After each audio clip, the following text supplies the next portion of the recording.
Welcome to NLL Halftime. Hi, everybody. I'm your host, Dave Walls. We'll get you back to your game in just a few minutes. Right now, let's get you caught up on what the teams did in Week 4 of the 2015 NLL season. Last Friday night, the Toronto Rock had their 2015 home opener against the Buffalo Bandits, and Ryan Badesh tried to play spoiler.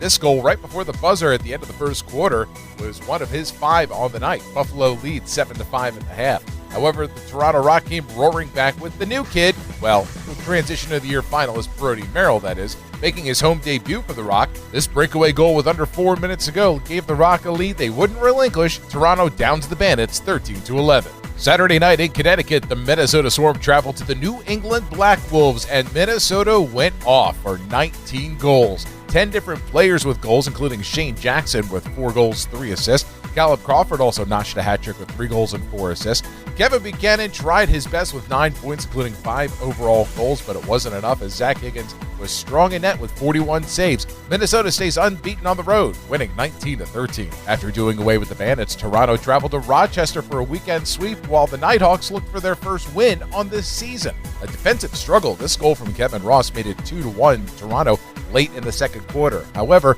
Matt Vince was stellar at net, 47 saves, while Corey Vitarelli's 2 goals were enough. Rochester gets their first win on the season, 8-6. The Loud House in Colorado was rocking on Saturday night as the Vancouver Stealth came to town, and it started off well for the Stealth, tied up 3-3 after 1. However, from there, all Colorado Mammoth. A 15-3 run that took them late through the fourth quarter was all they needed.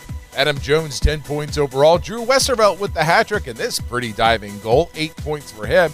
The Mammoth Crews staying undefeated, 20-9. Finally, last Saturday, the first 2015 edition of the Battle of Alberta. Edmonton traveling to Calgary, where the Roughnecks looking for their first win on the season, and Edmonton overpowered them, outscoring the Roughnecks 8-2 in the second half. Zach Greer with 2 goals and 4 assists, and Jared Davis with the hat trick. Fights boiling over late. We haven't seen the last of these 2 teams yet in 2015. Calgary remains winless. Rush Diggett 16-8. Let's take a look at your NLL standings. First in the Eastern Division, the Toronto Rock sit alone at the top with a 3-1 record, hosting the Calgary Roughnecks on Saturday night. Meanwhile, the new kids on the block, the New England Black Wolves, now tied with Minnesota at second place with 2-1 record.